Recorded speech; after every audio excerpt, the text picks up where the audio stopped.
Bom dia. Começando aqui essa série de gravações, né? Acho que a gente tem que começar pelo princípio, né? Você tem que partir de algum lugar. Então, a gente viu o pessoal começando a sua série de vídeos, de gravações de diversas formas diferentes, né? Alguns começando pela forma como a religião surgiu, pela forma como a religião foi se moldando ao longo do tempo, né? Explicando quem é o fundador, enfim. Mas eu já acho que a gente tem que começar, né, pelo princípio. Vamos começar pelo começo, né? E o que é o começo? O começo é a origem, né? E a origem de todos nós é o que é? É Deus, né? É claro que você pode chamar de diversas formas, né? As pessoas confundem as coisas, acho que nomenclatura vai determinar a atuação de Deus na sua vida. E não é assim que funciona, né? Pode chamar de Deus, pode chamar de Zamba, pode chamar de Olorum, pode chamar de Alá. Não quiser chamar de Deus, chama de deusa. Para Deus, isso aí é completamente indiferente, né? Ele não está muito preocupado com isso, não. Está preocupado com o seu esforço em louvá-lo, o seu esforço em se conectar à sua energia primordial, à sua energia criadora, né? E é isso que ele está preocupado. Você chama ele, né, dessas diversas formas aí, ele não está muito preocupado com isso não. Então o primeiro ponto que você tem que entender da Umbanda é que a visão que a Umbanda tem dos orixás é completamente diferente da visão que o Candomblé tem. Esse já é o primeiro ponto. Enquanto o Candomblé ele tem um panteão de deuses africanos, vamos colocar assim, né? A Umbanda ela já enxerga o orixá de uma maneira completamente diferente, né? Ela já enxerga o orixá como uma manifestação de Deus no plano terrestre, no universo como um todo, né? Então somos monoteístas, né? Não acreditamos nos orixás como deuses, não. Acreditamos que o orixá é a manifestação de Deus no plano terrestre, né? Ou no universo, se quiser dessa forma. Então, partindo desse ponto, e é o ponto principal, porque eu já tenho visto aí na internet algumas correntes querendo colocar um deus e uma deusa, né? É complicado, porque se você trouxer na origem da criação, da anunciação no plano terrestre da Umbanda, já era dito que a Umbanda era monoteísta. Se você pegar o livro do Rubens Saraceni, que chama Doutrina e Teologia de Umbanda Sagrada, na sua página, vou abrir aqui, na sua página 14, Juramento de Fé do Estudante de Teologia de Umbanda Sagrada, a primeira frase que está aqui é: eu creio na existência de um Deus único, onipotente, onisciente, oniquerente, onipresente. Então tá aqui. Aí você vai na página 17 de novo, tá lá, a Umbanda é totalmente calcada em conceitos próprios, fundamentada na existência de um Deus único, entre aspas, Olorum, e na sua manifestação através de suas divindades, entre parênteses, desculpa, os sagrados orixás ou tronos de Deus. Então, essa corrente que estão tentando criar aí de um Deus e uma deusa, você vai de encontro com a base da religião. Esse é um dos pilares, uma das bases, né? É o tal do núcleo duro da Umbanda. Isso aí não se muda, né? Cada um acredita no que quiser, mas pilar é pilar, né? Então, partindo dessa introdução, A gente vai na internet, pega lá aquele dicionário Michaelis, que já é um dicionário bastante conhecido. Ele define Deus em 7 pontos, né?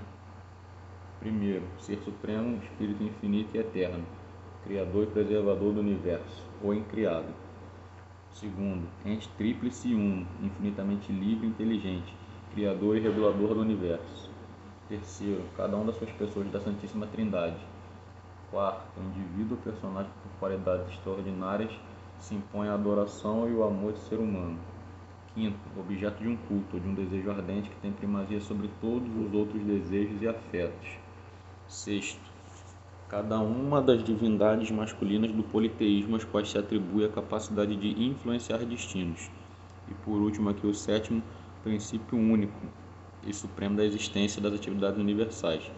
Primeiro motor e causa primária do devir e da ordem do mundo. Então, essa definição aqui ela é comum a diversos segmentos religiosos, né? Mas a gente vê também aqui muita influência da cultura judaico-cristã, né? Como por exemplo aqui o Santíssima Trindade, ente tríplice uno, né? Pai, Filho e Espírito Santo e tal. Mas no geral aqui, em linhas gerais, essa classificação aqui é que é comum em todas as vertentes religiosas, né? Que é um Deus, um ser supremo, Senhor da criação, né? Que é infinito e eterno, que é o mantenedor do universo, que é o incriado, né? Mas o que ele fala aqui? Objeto de culto. Então, se você pegar o catolicismo, se você pegar o judaísmo, se você pegar o islamismo, se você pegar o espiritismo, se você pegar a Umbanda, é a definição geral de todos os segmentos religiosos, né? Então Deus é o ser supremo, né? E Ele criou todo o universo. Ele não tem começo, não tem meio, não tem fim. Sabe de todas as coisas e tem o poder para tudo fazer. Deus não tem limitações físicas. Deus é a manifestação, é a expressão do amor, né? A nossa capacidade racional e moral são reflexos da razão e moralidade de Deus, né? Porque isso aí já é um conceito judaico-cristão, né? Nós fomos criados à sua imagem e semelhança. Mas a Umbanda partilha disso? Lógico que partilha disso. Por que a Umbanda partilha disso? Porque a gente entende que a gente é parte do todo. Tendo a nossa origem em Deus, nós somos um pedaço de Deus, né?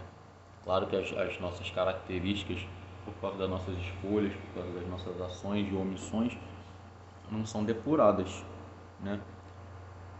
Mas o caminho, a trajetória que a gente traça aqui no plano, né, terrestre, aqui, né, nas sucessivas encarnações, é a depuração do espírito, até chegar num momento, num ponto tal, né, que a gente não precise mais encarnar, que a gente ascenda às esferas superiores e que a gente retorne à nossa origem divina.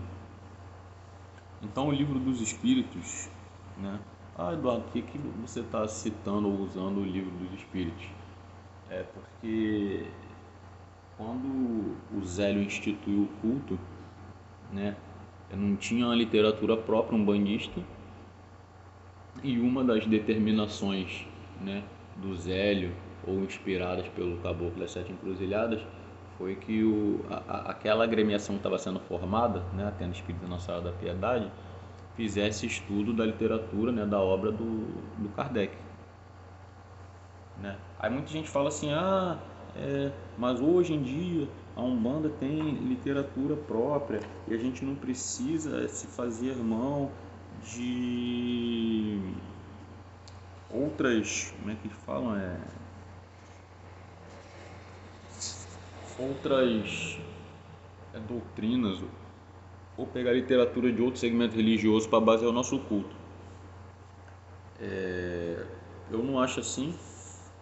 E mais uma vez citando Rubens Saraceni aqui no seu livro Doutrina e Teologia de Umbanda Sagrada, quando ele fala da diferença entre Umbanda e Candomblé e Kardecismo, ele fala o seguinte aqui, né? Quanto ao kardecismo, a maioria de nós umbandistas tem recorrido à sua vasta literatura para se esclarecer quanto ao mundo dos espíritos. Vasta literatura, né? Então, quando a Umbanda foi anunciada no plano material, já existia uma vasta literatura voltada para o estudo, né, da nossa origem, do espírito, né? Espírito, perispírito, do mundo dos espíritos, da atuação dos espíritos na humanidade. Então, já tinha uma vasta literatura a respeito disso aí. O movimento kardecista, continua aqui o Rubens, esmiuçou e foi a fundo no estudo do fenômeno mediunidade, o que nos vale como ponto em comum. Então o Rubens Saraceni, que é o pai da dita Umbanda Sagrada, ele coloca aqui de uma forma bem clara que a gente não pode descartar o estudo da doutrina espírita, né? Aí ele coloca uma ressalva. Já a maneira de trabalhar mediunicamente dentro da Umbanda é única, pois ela vai além do passe e doutrinação. Então, o que fica claro para a gente isso aqui? A gente tem todo um arcabouço, né, doutrinário a respeito do mundo espiritual, parte de espírito, o que é o espírito, perispírito, como se processa a ligação mediúnica, o que é glândula pineal, como que os processos de mediunidade eles ocorrem a nível do sistema nervoso, né? Tem uma vasta literatura espírita que deve sim se utilizada, deve ser estudada, não pode ser descartada. Mas a prática, né, da atividade mediúnica dentro da Umbanda, na sua base, é completamente diferente da forma como os espíritas kardecistas eles praticam, né, colocam em prática a sua mediunidade. Então, voltando ao Livro dos Espíritos. O Livro dos Espíritos ele coloca os seguintes atributos para Deus, né, as características de Deus. Deus é eterno, imutável, imaterial, único, todo-poderoso, soberano, soberanamente justo e bom. Essas são as características que o Livro dos Espíritos coloca, né? Ele é eterno, se ele tivesse um começo, teria saído do nada, ou ele então seria criado, né, por um ser anterior. Ele é imutável, se ele tivesse sujeito às mudanças da matéria, às leis que regem o universo, né? O universo completo, não teríamos nenhuma estabilidade. Ele é imaterial, porque a natureza dele é completamente diferente de tudo aquilo que a gente entende como matéria, né? E ele tem que ser imaterial, porque se ele não fosse imaterial, ele não seria imutável. Ele estaria sujeito às transformações que ocorrem aqui no nosso plano. Ele é único, né? Então a gente não acredita naquela dualidade, né, que a igreja acredita, né, um antagonista a Deus. A gente não acredita nisso, no diabo, num ser que faça frente a Deus, né? Ele é único. E por ser único, não existe essa divisão de poder do universo. Ele rege todo o universo e por isso ele é também todo poderoso, né? Todo poderoso porque se ele não fosse todo poderoso, não tivesse o controle sobre toda a criação, né, ele não conseguiria reger o universo e manter a sua estabilidade, né? Ele não teria poder sobre as coisas. Ele poderia criar uma coisa e vir um outro ser e modificar ou dar fim àquela criação que ele, né, vislumbrou aí. Ele é soberanamente justo e bom, né? E a sabedoria não permite duvidar nem da sua justiça nem da sua bondade. Então ele é onipotente porque ele é todo poder, onipresente porque está em tudo e em todos ao mesmo tempo, né? Já que ele é a origem de todas as coisas. E é onisciente, pois é todo saber. Deus, o Olodumare, o Olorum, o Zambi, ou como você quiser chamar ele, o Deusa, né, como você quiser chamar ele, ou ela, ele consegue nos enxergar na nossa essência, né? ele vê passado, presente e futuro, tudo ao mesmo tempo.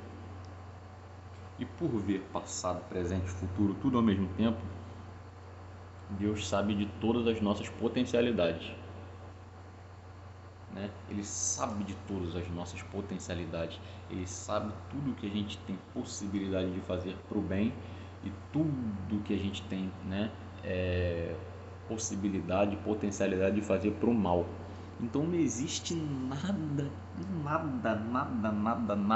que a gente faça nesse plano material que você vai chocar a Deus, ou que você vai envergonhar a Deus, porque ele já sabe do que a gente é capaz, né? O amor de Deus, né, sobre a sua criação, ele não se ganha, né? Ele é incondicional. Não existe nada que você faça ou deixe de fazer, né, para que Deus te ame mais ou te ame menos, né? Você pode arrear 10 despachos, você pode arrear nenhum, porque ele vai continuar te amando da mesma forma.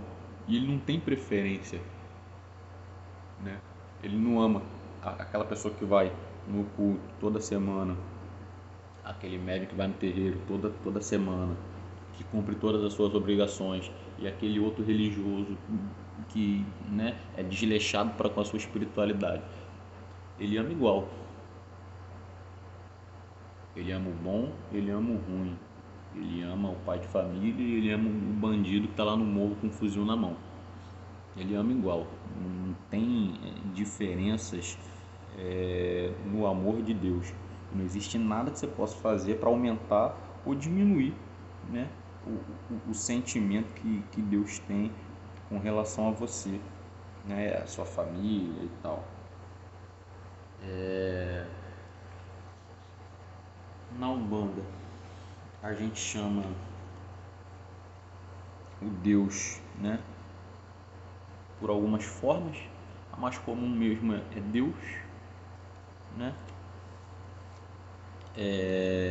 Tem gente que chama, algumas correntes chamam também de Zambi, algumas correntes chamam de Olorum, outras correntes chamam de Olodumare, né? Isso aí vem muito de acordo com a nação, né? A gente sabe que quando ocorreu lá a diáspora africana, né, e os negros escravizados começaram a chegar no solo brasileiro, eles vinham de diversas nações diferentes, cada um com a sua forma de culto diferente, e cada um conhecia o ser supremo de alguma forma, né?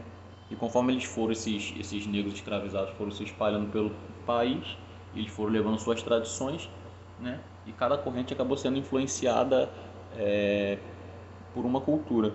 E nos próprios terreiros de Umbanda a gente vê que tem terreiro que chama só de Deus mesmo, tem terreiro que chama de Zambi, tem terreiro que chama de Olorum, de Olodumare, enfim, não tem essa... não é bitolado nesse nível não, né? Então, eu achei aqui alguns significados na internet. De Olodumare, Olodumare ou Olodumaré, como alguns chamam também, é o senhor da parte principal, é aquele que tem autoridade absoluta. E alguns chamam também de Olorum, Orum, né, uma contração, e Olorum significa senhor do céu. Algumas pessoas também chamam de Ajalorum, que seria o rei do céu, né? E tem também a forma Zambi, ou Nzambi, né? É um N na frente do Zambi, que seria o Deus Supremo e Criador, né? Isso aí já é da nação de Angola, né? Que seria equivalente a Olorum no candomblé de Queto, né? Que é uma, né, das nossas matrizes. A gente sabe que a Umbanda tem diversas matrizes que a compõem e você não tem como dissociar isso. Tem gente que quer afastar, né? Mas você nunca pode esquecer suas raízes, né? O rio que esquece a sua nascente, ele seca, né? Então você tem sim que lembrar que você tem uma matriz africana, que você tem uma matriz judaico-cristã, que você tem uma matriz espírita kardecista e diversas outras, né? conceitos de diversas religiões que são utilizadas aí pela Umbanda. Então a Umbanda, ela crê em um Deus único, que é chamado por diversos nomes, dependendo da tradição que a sua casa vai seguir. Esse Deus, né, que pode ser Olorum, Olodumare, né, Zambi, ele é soberanamente bom, ele é justo, ele nos ama do jeito que somos, ele nos abençoa igualmente a todos, ele não tem essa distinção de cor, de sexo, de classe social, ele não vê isso. E a questão de gênero, né, que estão tentando colocar agora, criar uma dualidade, um deus e uma deusa, eu não vejo. Isso é a visão minha também, né? Mas eu não consigo comprar isso aí, até porque o sexo, né, o gênero é uma coisa do encarnado, é uma coisa humana. Se você for ler lá no livro dos Espíritos, lá tá bem claro lá, o espírito não tem sexo, né? Tanto que os espíritos, eles podem vir, né, nas sucessivas encarnações em diferentes gêneros, né? O camarada, ele pode numa encarnação vir como homem, numa encarnação vir como mulher, né? E não tem essa o gênero é coisa da matéria, né? E uma coisa que eu gosto aqui, que o Rubens deixou nesse livro dele aqui, que é o que estão fazendo muito hoje, né? Ele coloca a seguinte frase na abertura do seu livro, né? Eu creio em Deus, em suas divindades, nos orixás, e creio em mim mesmo, pois também sou um ser de origem divina e sou dotado de inteligência, de raciocínio e da razão para poder diferenciar o bom do ruim, o certo do errado, o justo do injusto, o divino do profano e o divino do humano. Então está acontecendo muito hoje, né? Essa politização da Umbanda, o cara pega conceitos de sociologia que é colocar na Umbanda, né? Que é sagrado, que é profano, que é divino, que é humano, né? A Umbanda tem que defender sim a todos, né? Tem que proteger sim, dar suporte, né? Sempre que possível, que esteja dentro das suas possibilidades, para as minorias, mas a gente não pode confundir as coisas. Divino é divino, humano é humano, sagrado é sagrado, profano é profano. Beleza? Abraço.